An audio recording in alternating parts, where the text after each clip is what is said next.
Let's go ahead and start setting up, yeah. Okay, here we go. It's Sunday morning in Santa Barbara, California. What we're doing now, we're just squaring this thing up. And oh, my poor ears. Kind of almost become robots out here, just doing the same thing over and over. And like every Sunday, a group called Veterans for Peace take over part of the beach. And we do it every Sunday. We set it up in the morning, we take it down in the afternoon. Every time an American soldier dies in Iraq, this group puts up a cross to illustrate the loss of life. The goal is to show what the cost of war looks like.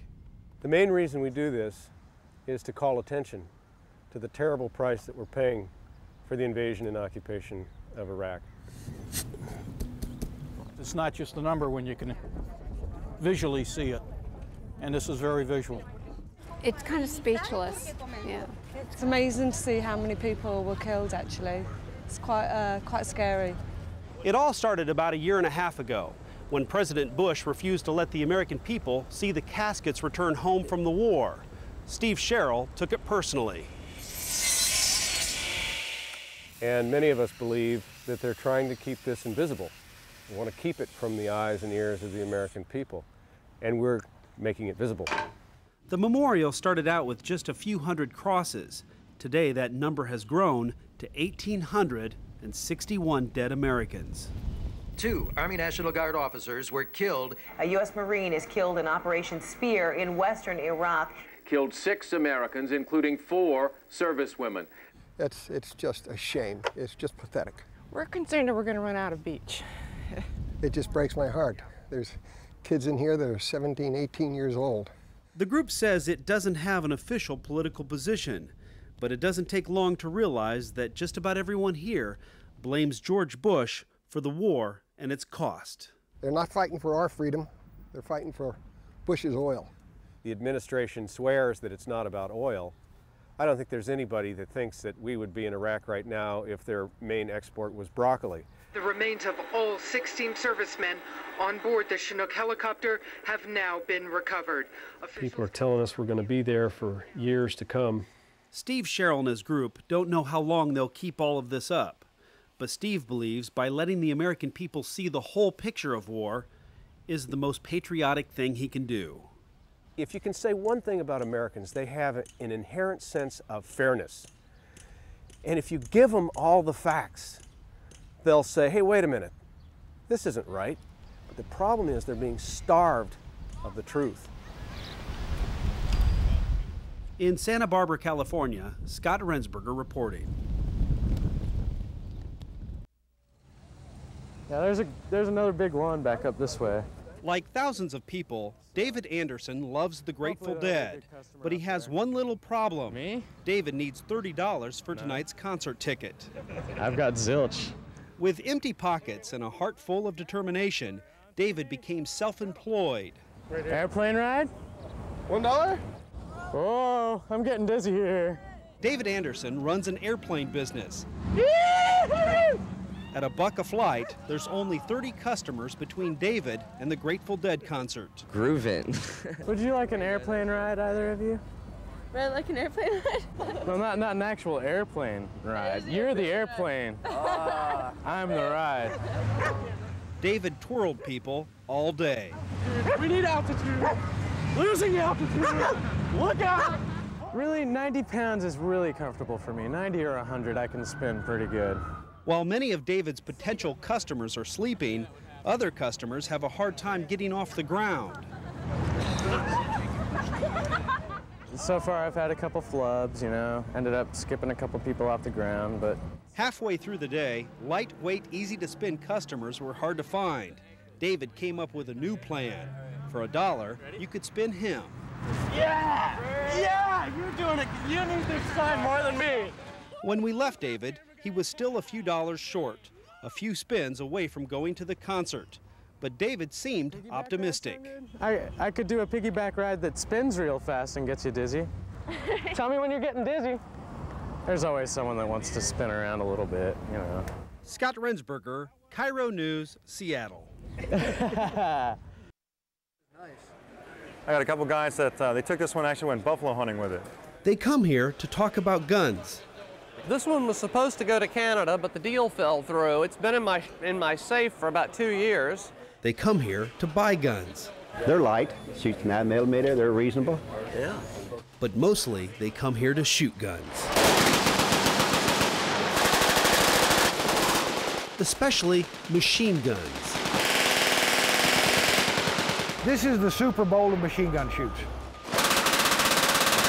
It is the world's largest machine gun shoot. Every April, thousands of gun lovers from around the United States come to West Point, Kentucky with their machine guns. Thanks. Kenny Sumner runs the show, a show that's been around for more than 3 decades. My dad originally started to shoot back in the early 70s, and each year it just keeps growing and growing.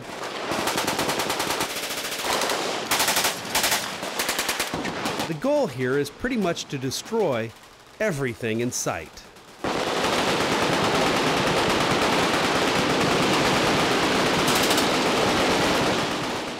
Aiming is optional. Yeah, it don't get much better than this. I mean, let's face it, this is America. One of our freedoms is guns. It's an expensive hobby. An average machine gun can cost $20,000. Bullets can run $2 a piece. I wouldn't doubt some of them could shoot upwards of $10,000 worth in a weekend. Many here own more than one machine gun. Oh, I've had as many as 60. And some people who come to the world's largest machine gun shoot don't even bring machine guns. Whatever you're big enough to bring in here, you can shoot here. So, yeah, the sky's the limit.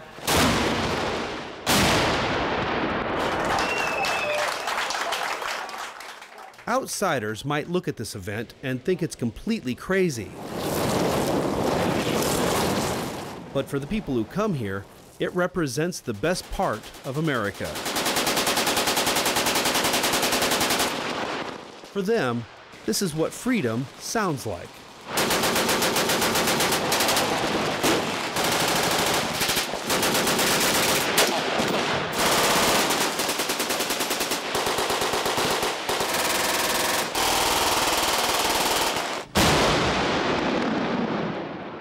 In West Point, Kentucky,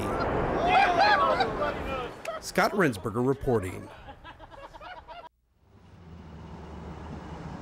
Every morning, Roger Bashirs drives to work, even though his office is just a few feet away from his home. Roger says country boys don't walk.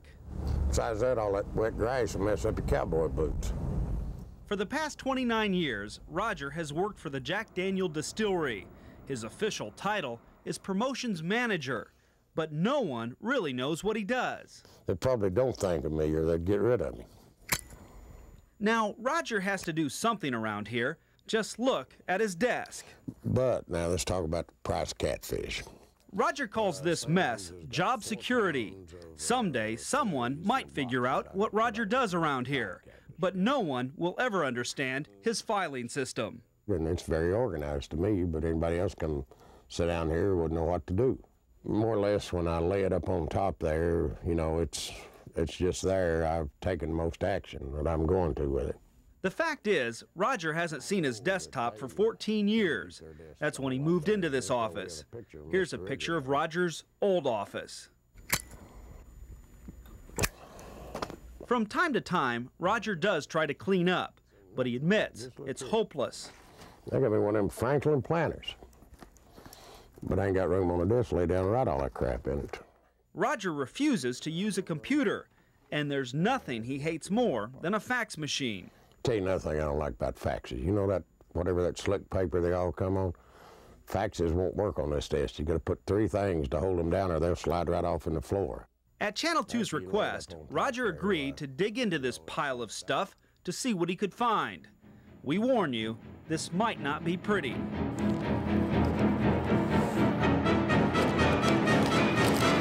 Look at that. Now that's something I didn't know was in there because I ain't had on a tie in about 20 years. But I may have to take that now. I got 2 son-in-laws now that could use that. Roger Bashirs believes he was born to work at Jack Daniel's. He loves this place. He loves his job. whatever that job may be. I enjoy doing whatever it is I do. Scott Rensberger, Channel 2 News at 6.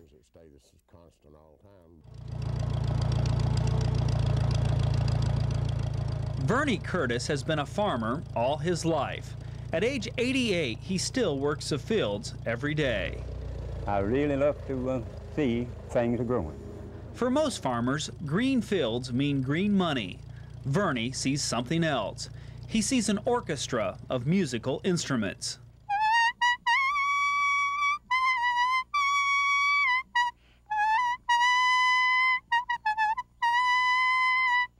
For 74 years, Vernie Curtis has been making music with leaves.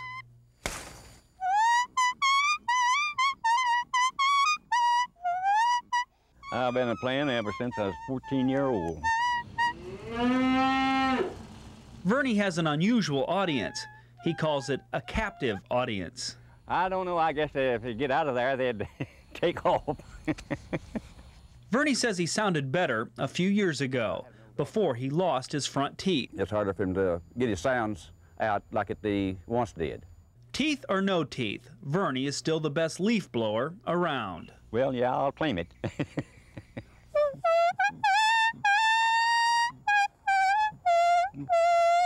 Back in the early 1900s, there was a person who could outplay Vernie, his father Jake. Jake taught Vernie how to hold his first leaf. And put that up against your upper lip and blow out over it. Today, Vernie is teaching his own son how to play. 61-year-old Leroy hasn't caught on yet, but Vernie hasn't given up.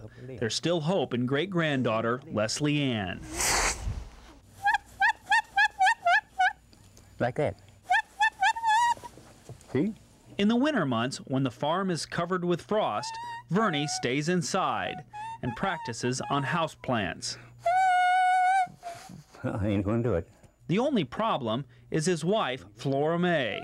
She won't let Vernie tear the leaves off of her plants. All great musicians have setbacks, even leaf players. Scott Rensberger, Channel 2 News, Nightside. Good evening and welcome to The Ultimate Taxi.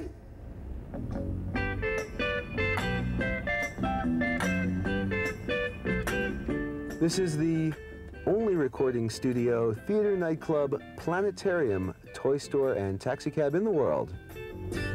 Hey, where did we go? Days when the rains came.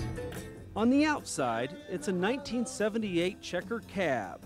But on the inside, John Barnes's taxi is a cross between the Space Shuttle Columbia and a rolling Radio Shack. There are many fuses and many circuit breakers, and this car is a electronics nightmare. It wasn't always like this. 3 years ago, John was just an average cab driver. But one day he got bored and added a piano in his front seat. And then one thing led to another, and then a mixing board led to a microphone, led to spotlights, led to mirror balls, and then the sky was the limit. John no longer works for the cab company. This Ultimate Taxi is all his. Good evening, ladies. Come take a ride in the Ultimate Taxi. And John no longer takes people from one place to another. Today, John only goes where he wants to go.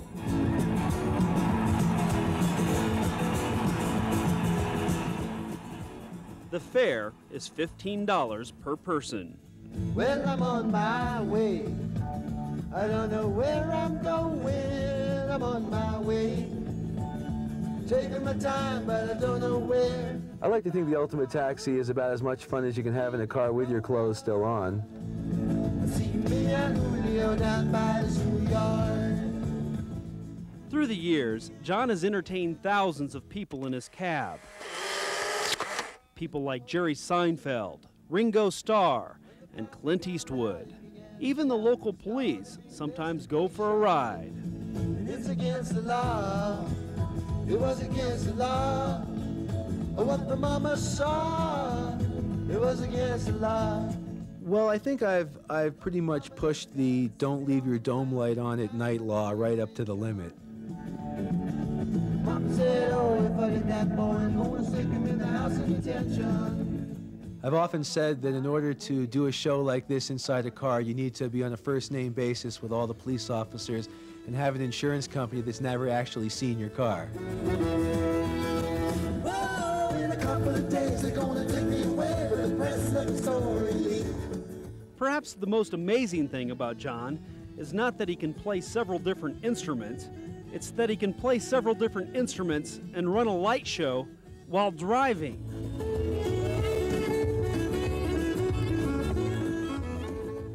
There are a lot of people that can drive better than me and a lot of people that can play keyboard better than me, but there aren't too many people that can play keyboard while driving better than me. I see me, I don't feel down by the schoolyard. So what does the future hold for John Barnes? Well, he wants to build a TV studio in his car and host a weekly talk show. After creating the ultimate taxi, anything's possible.